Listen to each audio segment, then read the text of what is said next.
Muy buenas noches con cada uno de ustedes. Le damos la bienvenida a Elisa Lau en esta noche.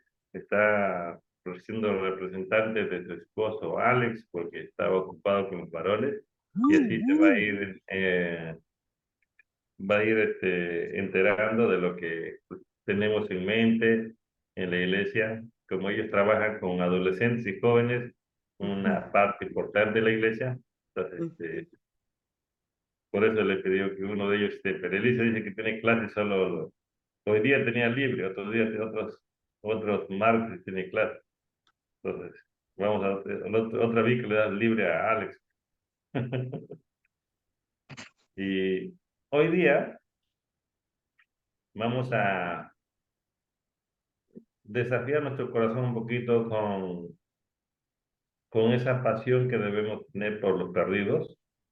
Y también a la misma vez vamos a estar recordando un poco o repasando un poco lo que queremos ser como iglesia y qué es lo que tenemos que hacer y de esa manera poder ir recordando porque para el 2023 necesitamos pararnos, meditar y pensar hacia dónde queremos avanzar o lo que queremos hacer en el 2023. Y entonces quiero compartir mi pantalla con ustedes. Un momentito, por favor. De acá no me permite compartir si no abro. Ya, ahorita.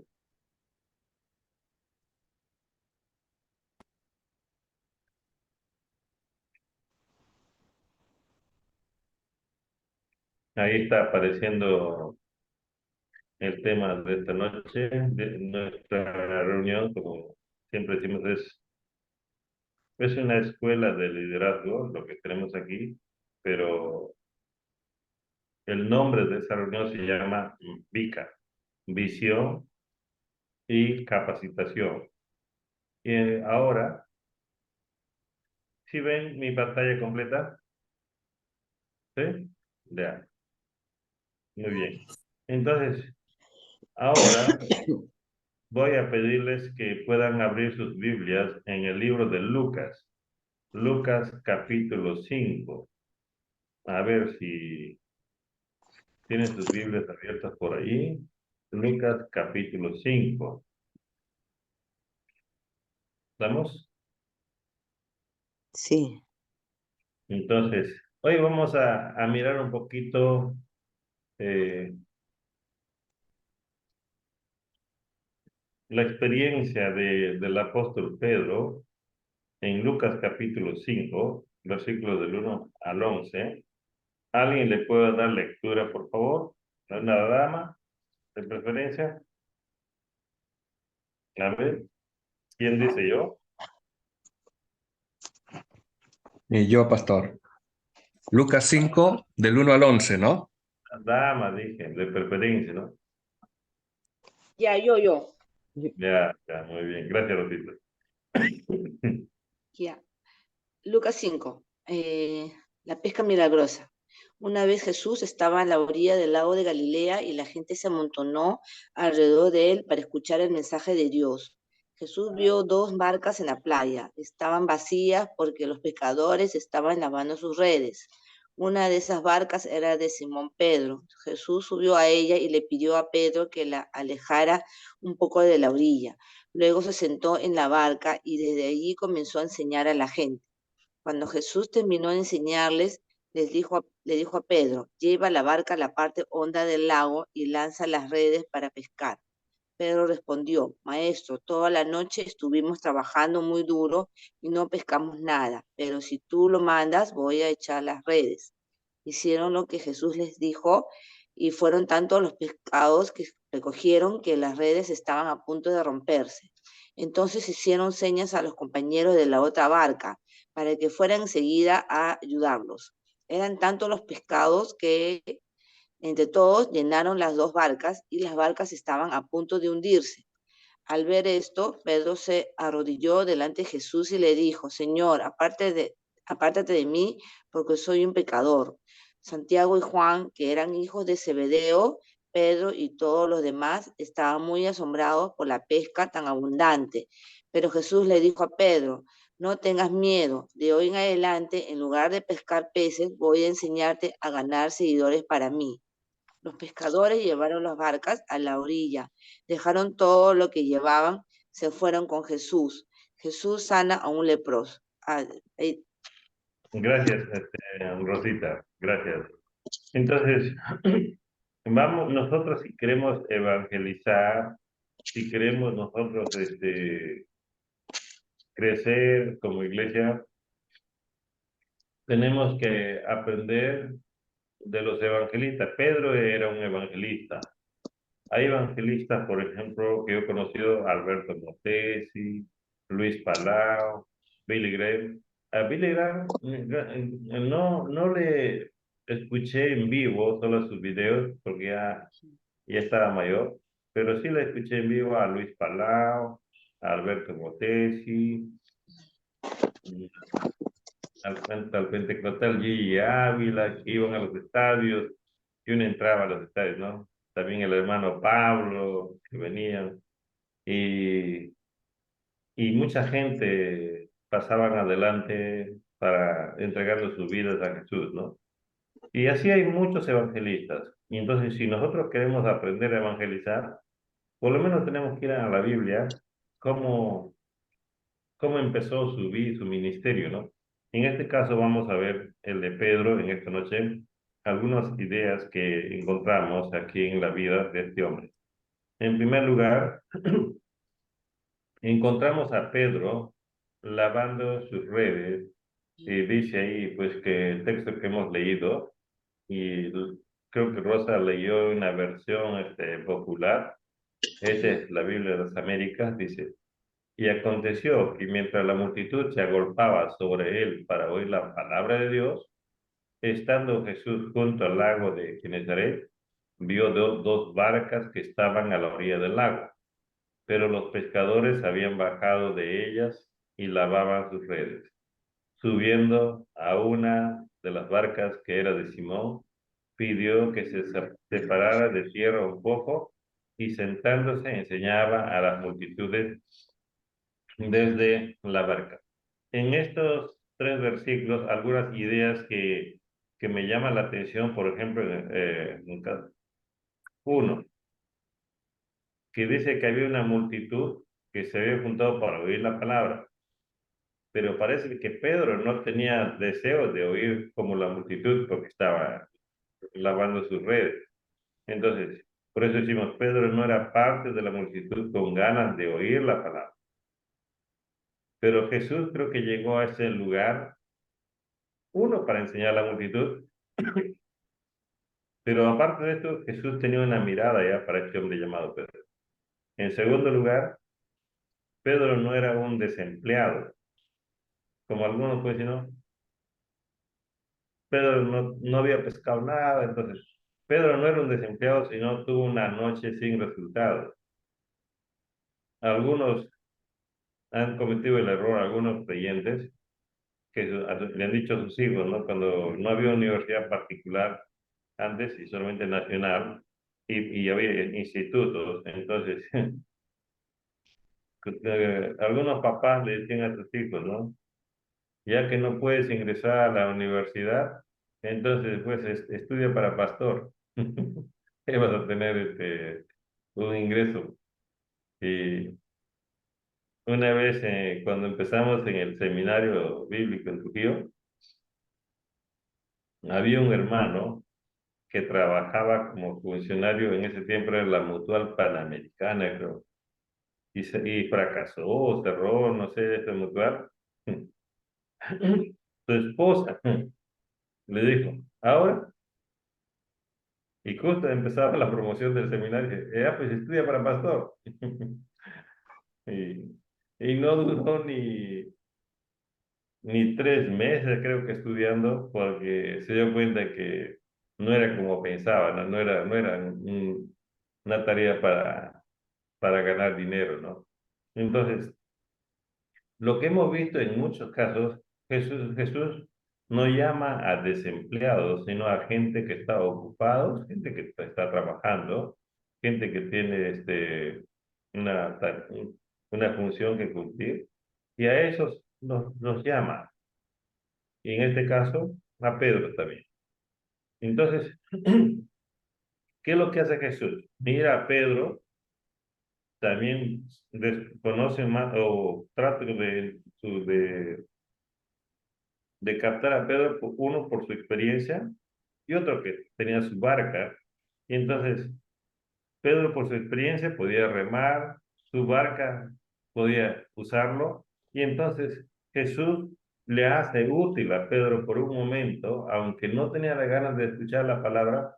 Jesús comienza a ganar a Pedro, podríamos decir, de una manera muy práctica, comienza a involucrarle en sus asuntos. Y entonces, como todo el mundo escuchaba a Jesús, y entonces cuando le pide a Pedro tal vez moverse en la barca, Pedro tal vez hacía de manera inerte, comenzó a responder, no, de manera inconsciente o involuntaria, pero Pedro estaba ya involucrándose en, en los asuntos del Señor. Ahora, segundo punto. Esto es lo que encontré. Ay, Google es un problema. Escucha algo y contesta. Algunos dicen que nuestras esposas son parece Google. Dice que ni bien uno quiere decir algo y te están dando consejos. No, bro. Entonces, y entonces a Pedro lo encontramos remando sus redes y ahora, perdón, lavando sus redes y no muy interesado en el Señor Jesús. No tan como los demás que se agolpaban para escuchar. Pedro estaba ahí lavando. Y en segundo lugar, y ahora pasa a otro nivel, encontramos a Pedro remando mar adentro. Ya no está lavando, sino que está remando. Y por eso en el versículo 4 en adelante hasta el 7 dice, cuando terminó de hablar, dijo a Simón, sal a la parte más profunda y echad vuestras redes para pescar. Respondiendo Simón dijo, Maestro, hemos estado trabajando toda la noche y no hemos pescado nada, pero porque tú lo pides, echaré las redes. Y cuando lo hicieron, encerraron una gran cantidad de peces, de modo que sus redes se rompían. Entonces hicieron señas a sus compañeros que estaban en la otra barca para que vinieran a ayudarlos. Y vinieron y llenaron ambas barcas de tal manera que se hundieron. Esta es otra experiencia de Pedro. Ya no es mirando, no solo está mirando a la gente cómo se acerca, sino ahora él mismo está experimentando de una manera personal, que ni la multitud que se había reunido en la orilla había experimentado lo que Pedro estaba experimentando dentro del mar. Y algunas ideas que encontramos aquí, por ejemplo, y es que Pedro recibió un trato personal de parte de Jesús. Creo que Jesús tenía la multitud ahí, pero estaba mirando a una persona en especial, a Pedro. Yo creo que de esa manera el Señor trata con cada uno de nosotros. Hay mucha gente que conoce al Señor, pero a uno nos mira de una manera especial, porque quiere hacer algo con nuestra vida. Por eso el Señor Jesús dijo, ¿no? Había tantas mujeres en Israel, a una fue a visitar, a ayudar. Entonces, en segundo lugar, una vez que Jesús comienza a hacer el trato personal con Pedro, Pedro se dispone o se dispuso a obedecer al Señor. Pedro como que dice, muy bien, Señor, ya está captado, dice, Señor, me has hablado, me estás pidiendo algo, Señor, ahora ya te voy a obedecer. Es una obediencia así involuntaria o no con mucha pasión tal vez. Así, una obediencia medio de incrédulo.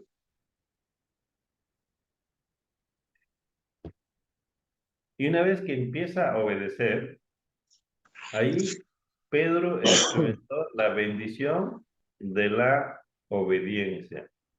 Y si por eso siempre repetimos, ¿no? La bendición está detrás de la obediencia. Pedro estaba, mientras lavaba sus redes, no pasó nada. Mientras, después que escuchó, después que se subió a su barca, se dispuso a obedecer, y ahí es donde comienza a experimentar la bendición en su propia vida. Lo que no había logrado en toda la noche, ahora estaba viendo algo en abundancia. Entonces, y uno puede decir, ¿no? Ah, qué bien, ¿no? Entonces, si obedezco al Señor, me va a ir muy bien en el trabajo.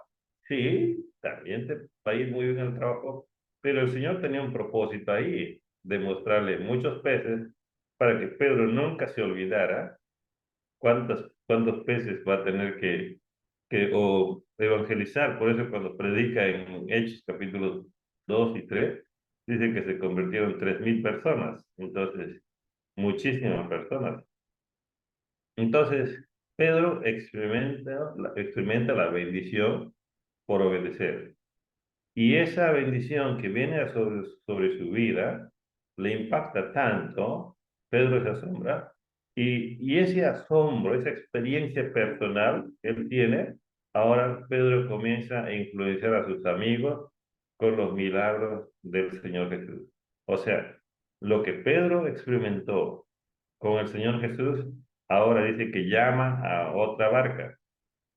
Y los de la otra barca vienen, ellos no habían escuchado lo que Jesús le dijo a Pedro. Ellos fueron a ver simplemente el resultado de la obediencia de Pedro. Y el Señor, con esto, ¿qué estaba haciendo? Así como pidió a Pedro usar su barca, así como pidió a Pedro dedicar su tiempo, esforzarse, y el Señor, ¿qué está haciendo? Recompensándole aún más con lo que había hecho, ¿no? Entonces, por eso con la Biblia dice que el Señor no es deudor de nadie. Muchos a veces no quieren involucrarse más tiempo con el Señor, no quieren comprometerse un poco mucho más al ministerio. ¿Saben por qué? Porque dicen, voy a perder, voy a dejar de ganar. Pero aquí nos muestra así en una experiencia personal con Pedro, cómo el Señor puede recompensar el tiempo que uno puede invertir para el Señor. Eh, lo que uno pueda dar al Señor, el Señor sabe recompensar. Pedro dio su tiempo, dio su barca, rindió su voluntad, y ahí es donde Dios comenzó a obrar en su vida. Y entonces ya no está el Pedro lavando, ahora estaba remando. ¿Y cómo termina esta experiencia? Pedro termina rendido ante Jesús. Hasta aquí Pedro solo era un pescador más que había remado llevando al Señor Jesús mar adentro. Eso era todo. Pero como empezó a obedecer al Señor, también empezó a conocer al Señor. Y por eso cuando leímos aquí, dice, ¿no? Al ver esto, Simón Pedro cayó a los pies de Jesús, diciendo, apártate de mí, Señor, pues soy hombre pecador. Porque el asombro se había apoderado de él y de todos sus compañeros, por la redada de peces que habían hecho.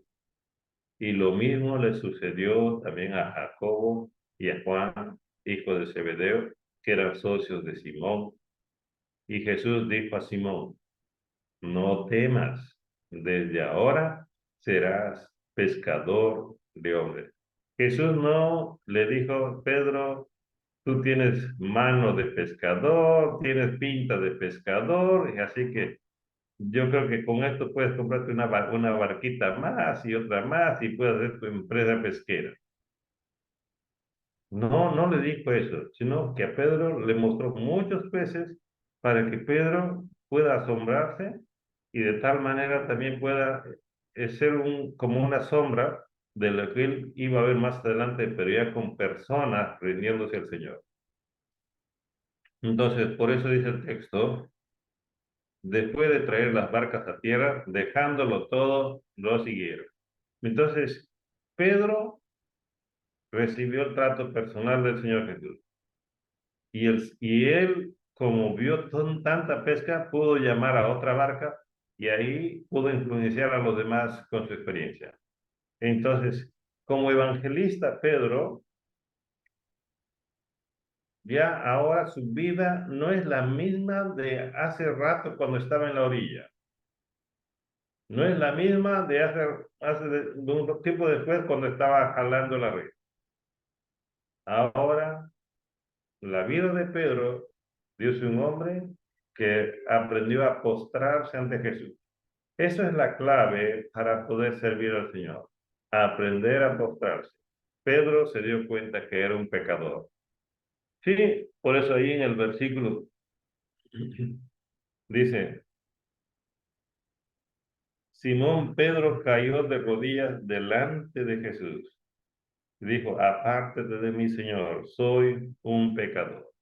Ahora, para que él pueda decir, mira, apártate de mí, como diciendo, no, Señor, yo no te quise ni escuchar. Señor, yo no tenía interés. Señor, yo tenía dudas de ti. Pensé que eras un charlatán más, tal vez pensaba. Pero ahora me has demostrado que tú eres una persona con una persona divina, una persona con un poder que ningún otro hombre tiene. Y yo simplemente soy un hombre que comete cosas malas.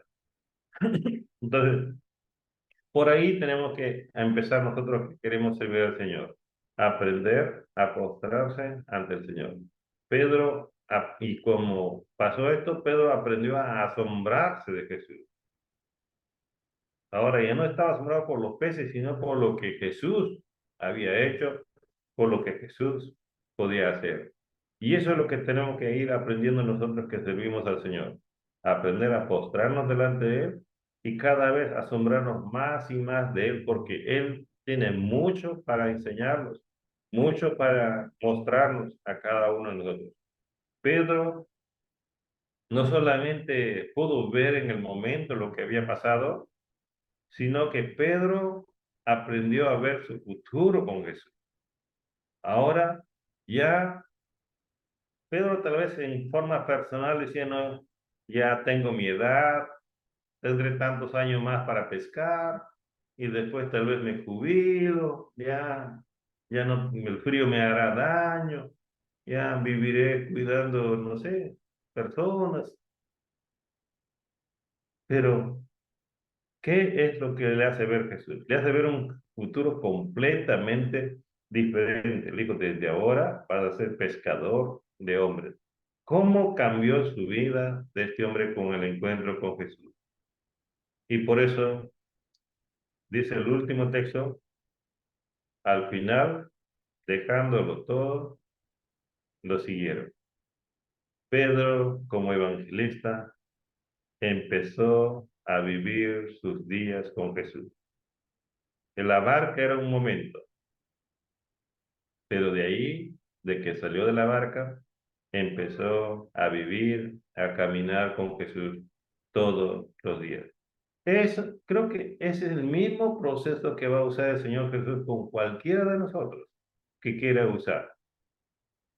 Y tal vez muchos vienen a la iglesia o muchos aún están sirviendo en la iglesia, pero así como Pedro remendando sus redes, Pedro tratando de hacer algo, pero todavía no han podido asombrarse, todavía no han visto lo que el Señor puede hacer.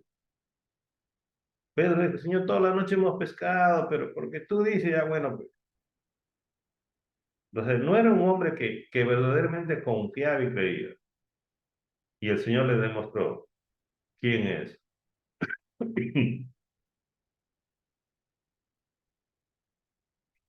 Y eso es lo que va a hacer con cada uno de nosotros. Por eso cuando leí este pasaje me impactó mucho y entonces yo dije voy a compartirlo con ustedes para que de alguna manera puedan ver cómo el Señor puede trabajar con ustedes de una manera personal y paso a paso ir mostrándoles cosas de Él, cosas para tu vida, y al final tú puedas empezar a obedecer y puedas comenzar a ver el futuro diferente como el Señor Jesús quiere que vivamos. Ahora, después de este breve devocional, ahora quisiera recordarles un poquito a ustedes, por ejemplo,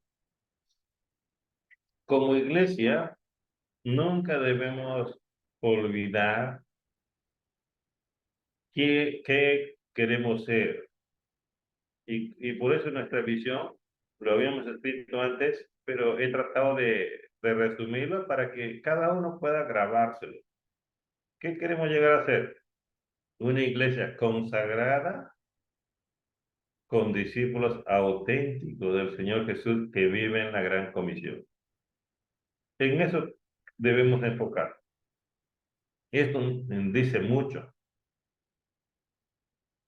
Una iglesia consagrada es una iglesia que ama, obedece, sirve al Señor. Discípulos auténticos son esos discípulos que son como esos Cristos pequeños que encontramos en el libro de los Hechos, capítulo 11. Entonces, discípulos que no siguen a un hombre, sino que siguen al Señor Jesús. Y cuando uno sigue al Señor Jesús, lo que va a hacer es vivir la gran comisión, porque esa es la tarea que nos ha dejado en esta tierra. Y entonces, cuando alguien te dice, ¿cuál es la visión de la iglesia? Ah, nosotros queremos llegar a ser una iglesia consagrada con discípulos auténticos del Señor Jesús que viven la gran comisión. O en este término, por ejemplo, que usan mucho en la computación, si no, instalas un programa y dice ejecutar. También puede ser que ejecute la gran comisión, pero vivir desde todos los días, ¿no? Entonces, más entendido. Cualquiera no va a olvidar fácilmente. Esto lo vamos a imprimir, lo vamos a poner en un banner. Nuestra visión es llegar a ser una iglesia consagrada con discípulos auténticos del Señor Jesús que viven la gran comisión. No, eso es el ideal que tenemos con la iglesia. Puede pasar 10 años, 20 años, hacia ahí vamos, no vamos a otro lugar. Porque a veces se puede escribir mucho, pero el papel aguanta todo. Pero este es algo lo que sí tenemos que hacer. Ahora, nuestra misión, ¿cómo vamos a llegar a ser una iglesia consagrada? Una iglesia con discípulos auténticos que viven la gran comisión. Y por eso en la misión es lo que vamos a hacer o hacemos. Y cuatro cositas. Nos dedicamos. Nos dedicamos a evangelizar a las familias. Uno, discipular nuevos líderes, porque hay líderes que ya tienen sus años y necesitan ir cediendo su lugar a otros. Por ejemplo, los levitas solamente podían servir hasta los 50 años. Y algunos dirán, pero 51 años hoy están fuertes. Y el Señor dijo, no, van a entrar creo que de los 20 para arriba. No, no entraban ni muy chiquitos, ni muy jóvenes, y tampoco se quedaban muy adultos. Y eso es lo que tenemos que hacer, ir renovando cada vez más nuestro liderazgo, porque más líderes podemos nosotros servir mejor o cuidar mejor o avanzar mejor. La otra cosa que queremos es crecer a través de los hogares. No pensar que hacer que los domingos que vienen la gente, toda la gente, ya así crecemos. No. Primero llegan a los hogares y de ahí lo van trayendo al templo. Porque ahora en este tiempo la gente así nomás no quiere venir a un templo. Peor todavía con esto de la pandemia, lo virtual que ha habido. Entonces, muchos prefieren quedarse en casa y mirar desde su casa, ¿no? Y entonces tenemos que trabajar bastante en este 2023 para volver a las reuniones presenciales en hogares. Y todavía para algunos les cuesta, por ejemplo, tomar esa decisión de abrir su casa. ¿Por qué? Porque algunos pueden decir, no, mi casa me pueden robar o van a ensuciar. Así como el Señor le dijo, Pedro, quiero usar tu barca. Igual manera nosotros nos dice, quiero usar tu casa, quiero usar tu carro, quiero usar tu tiempo. Dios nos dice esto. Y uno tiene que ir a aprender, tiene que ir aprendiendo a escuchar. Y otro más, practicar las disciplinas espirituales. Por eso que cada mes tenemos, o si es vigilia, o si es ayuno. En este mes que pasó, que nos tocaba el ayuno, se tuvo que postergar porque justo habían, creo que celebrado el Día del Pastor, o vinieron para instalación de, vinieron para instalar a Tony, entonces, y, y después hubo un compartir con los pastores, con los hermanos, y entonces malogró el ayuno ahí, ¿no? Entonces, pero en el próximo año queremos ser un poquito más disciplinados y ver la forma de que como iglesia debemos entender que las disciplinas espirituales, como el ayuno, como las vigilias, debe ser algo natural en nosotros los creyentes. A veces en la iglesia cuando se habla de esto, estás hablando de ayuno y ya le estás dando hambre a algunos. Habla de vigilia y ya le estás dando sueño a otros. Entonces, y todavía no se ha realizado. Entonces, ahí tenemos que trabajar bastante en nosotros porque es la única manera que el Señor va a ayudarnos. Entonces, evangelizar, discipular, crecer a través de los hogares y practicar las disciplinas espirituales. Esa es nuestra misión. A eso nos vamos a dedicar todo el tiempo. No vamos a cambiar, no vamos a hacer otra cosa. Eso. En este año 2023, el pastor Miguel me decía que ellos están enfatizando, por ejemplo, el año del evangelismo, el discipulado. Yo le digo, es muy general eso del año, el año, porque el otro año no es muy general. Evangelizar, eso ya debemos tener en la mente, pero aquí le hemos puesto nosotros evangelizar para crecer. Eso tiene lógica, tiene sentido, porque si no evangelizamos, no crecemos. Y entonces eso vamos a pegar ahí en el muro de evangelizar para crecer. Y eso vamos a estar enseñando, motivando, y cada uno debe tomar conciencia de esto, que tenemos que evangelizar. En este trabajo de evangelismo, por ejemplo, nosotros necesitamos incrementar nuestros grupos de crecimiento, que son las células. Ahora, nosotros empezamos trabajando con grupos eh, de varones, de damas y de matrimonio. Pero no vamos a poder evangelizar como quisiéramos si nos mantenemos así. Y por eso vamos a abrir, como hicimos la vez pasada en la campaña evangelística, abrimos las casas y las casas se convirtieron en un punto de evangelismo. Y por eso hablamos de grupos homogéneos y heterogéneos. Y vamos a empezar a formar grupos, también de grupos familiares, donde pueden estar el papá, la mamá y los hijos y un vecino, una vecina, reuniéndose semanalmente y ellos compartiendo la palabra, orando juntos. De esa manera vamos a trabajar. Ahora, si queremos ponerlo en números, por ejemplo, lo que más ayuda o el desafío más real es tener la cantidad de bautismos. Nosotros hemos mandado a hacer 10 túnicas. O sea que por este año 2023 queremos usar las 10 túnicas, 10 bautismos. Estamos hablando del grupo de la congregación hispana. Si el grupo chino también quiere bautizar, él también lo hará, pero nosotros tenemos que pensar por lo menos 10 bautismos del grupo español. Lo otro que hemos pensado, por ejemplo, es la vez pasada en la VIC anterior, habíamos conversado y habíamos hecho una pequeña encuesta. El problema de tener un solo culto en la mañana, para el grupo español especialmente, no creo que sea mucho un problema para el grupo chino, que si alguien no pudo venir en la mañana, dice no puedo. Y entonces ya yo lo veo el video, pero no es lo mismo. No ha hecho su esfuerzo.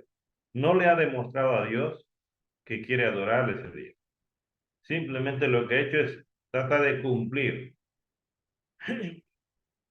Entonces lo que estamos pensando es que vamos a tener un culto en la mañana y vamos a abrir otro en la tarde, que puede ser 5 de la tarde, por ejemplo. Por A o B razón, alguien dice, en la mañana no voy a poder porque ya me van a visitar o el médico o X razones, pero vamos a tener el espacio de la tarde. Va a ser el mismo mensaje, las mismas alabanzas, los únicos que van a repetir de servicio son los músicos y el predicador. Entonces, si en la mañana, por ejemplo, vienen 50 y hay 10 que no han podido venir por X razones, entonces esos 10 tendrán oportunidad de decir, mira, ve, hay un horario de 5 de la tarde. O alguien dice, mira, ve, yo tengo un invitado, pero solamente puede en la tarde. Vendrá con su invitado en la tarde. Para mí va a ser un esfuerzo doble de estar 2 veces en la iglesia. Pero por ganar almas, por predicar el evangelio, tenemos que hacerlo. Yo estuve, por ejemplo, por Abancay estos días. Llegamos a la parte más alta donde hace frío, caminar cansa. Entonces, y los hermanos dicen, hermanos, me dicen, vamos a almorzar primero. Ya almorzamos. Una sopita de papas con habas y otras papas, un caldito. Dice, todo natural, ya, todo natural. Y otras papas ancochadas en el piso, ahí en la tierrita, encima del tazón, de ahí hay que coger para que no te ganen otros, ¿no? Entonces, papas ancochadas, sopa con papas, comiendo en ese lugar, ¿no? Y después, ahora sí, las hermanas, ¿no? Queremos nuestro pan. Queremos nuestro pan. Ya hemos comido pan material, ahora el otro falta el otro pan. Entonces, ya, yo voy a compartir. Compartimos ahí. Llegamos a dormir en un pueblito regresando. Y en ese pueblito, el hermano dice, ya han llegado muy tarde. Los hermanos de nuestra iglesia son un poco mayores. Entonces, mejor para mañana en la mañana van a venir y ahí vamos a tener nuestro retiro, decían ellos. Entonces, y esos hermanos que de la noche que nos atendieron, como a las 7 llegamos, había unas hermanas ahí, nos sirvieron nuestra agüita con nuestro pasito y dijeron, pero falta el otro pan. Entonces, el pastor Miguel pudo compartir ahí. Entonces, siguiente día, ya, después del desayuno, ahora sí, llegaron los hermanos ancianos y después de otro pueblito, otros hermanos también se vinieron y llenaron el localcito. Ahí compartí con ellos. Y hablar en la sierra un poquito que te agita por ahí, pero no estás acostumbrado. Y el polvo, todo eso que para viajar como 6 horas. El domingo llegamos a Abancay, estuvimos en Abancay temprano, desayunamos, y el pastor de la iglesia de Abancay quería que predique en su culto en quechua y su culto en castellano.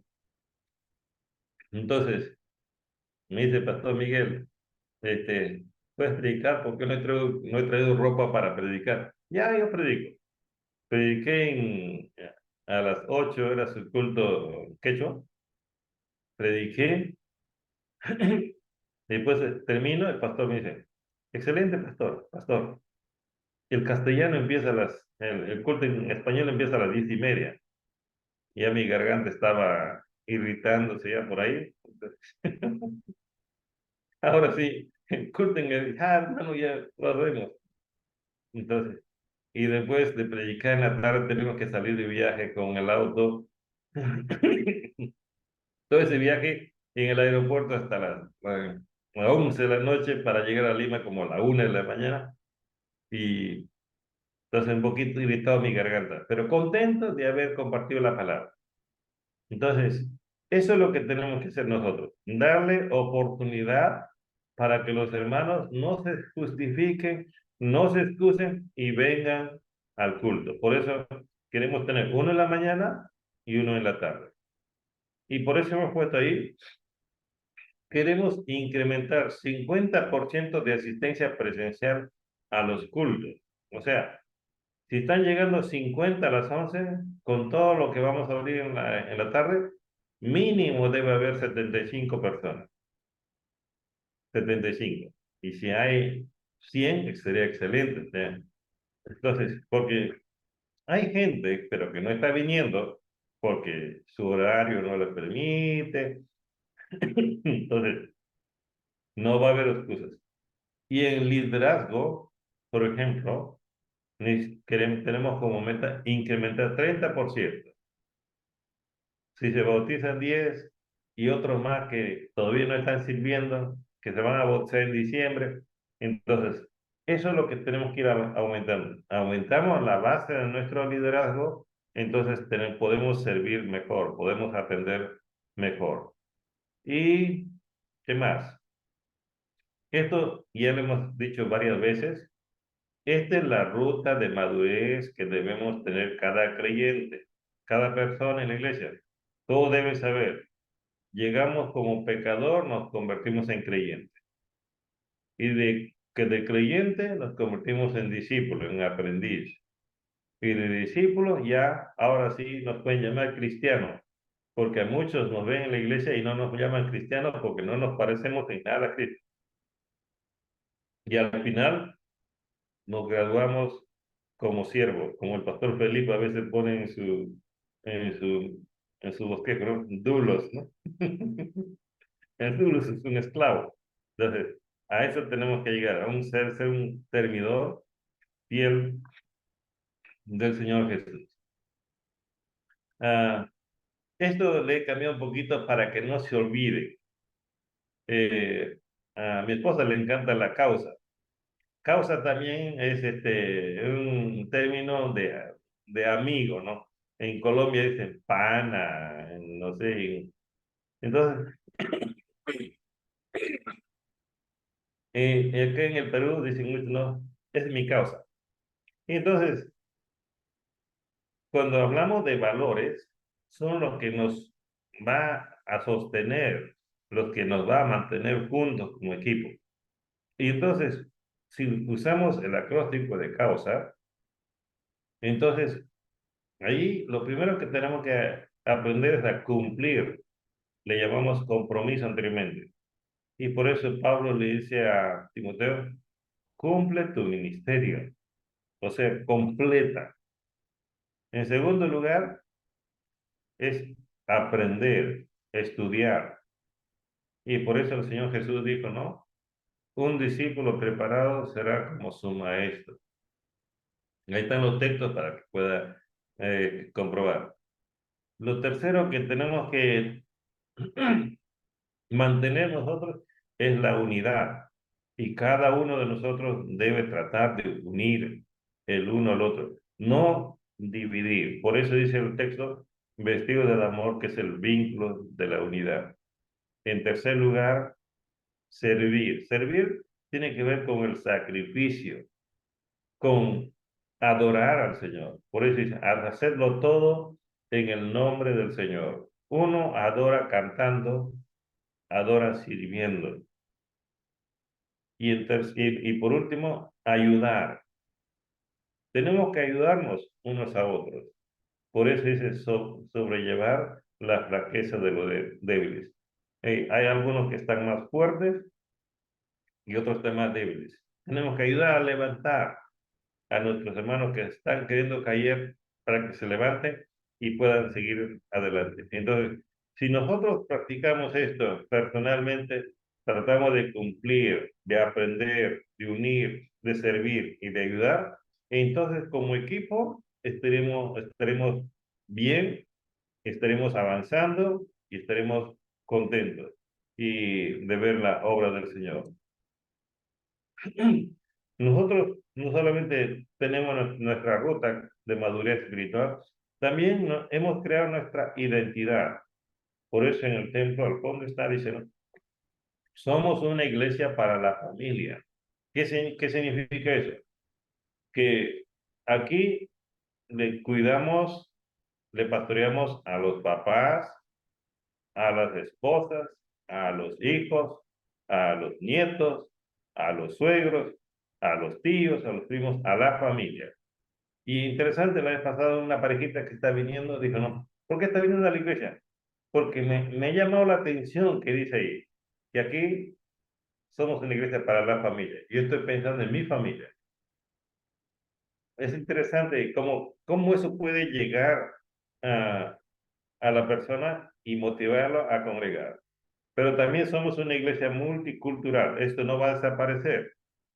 No siempre vamos a estar puro español. Siempre va a haber chinitos, hijos de chinitos y peruanos.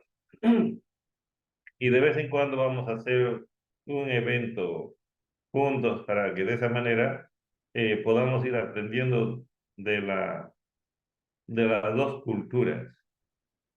Y por eso hoy día me decían unos chinitos varones que se han reunido para cocinar y comer. Me decían, pastor, otro día hay que jugar los varones chinos con los varones españoles. Y yo le digo en broma, ¿no? Pero juegan así sin karate, ¿no?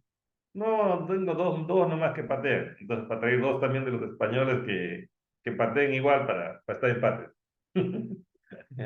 Entonces, vamos a hacer actividades, por ejemplo, en conjuntos para que de tal manera que podamos ir conociéndonos y gozándonos también, ¿no? Y en tercer lugar, somos una iglesia misionera. Somos una iglesia para la familia, multicultural y misionera. Y entonces, si todo está en su mente eso, ya no va a haber mucha dificultad. Y por último, a los que ya entran al liderazgo, entran a servir, tenemos que ir exigiéndoles o enseñándoles, por ejemplo, su amor por Dios. Tenemos que ir conversando en cuanto a su mayordomía, que sean fieles al Señor. Tenemos que ir despertando en ellos esa visión e iniciativa para servir, porque hay algunos, si le dices, no, siéntate ahí y de ahí no se mueve, aunque hay oportunidad para hacer otra cosa, ¿no? Entonces, el que sirva al Señor tiene que ser muy despierto, dispuesto a hacer cosas para el Señor. Y por último, ser respetuoso. Si no hay respeto en nosotros, como lo que servimos al Señor, entonces no va a funcionar nada. Así como respetamos a Dios, también debemos respetar a los demás. Y si eso está dentro de nosotros, entonces vamos a ir avanzando paso a paso. Muy bien, mis amados hermanos, esto quise compartir con ustedes en esta noche. Agradezco a Dios por Jorge Fernández que ha entrado, primera vez que está aquí, creo que con nosotros. Eh, Bienvenido, Jorge, al grupo.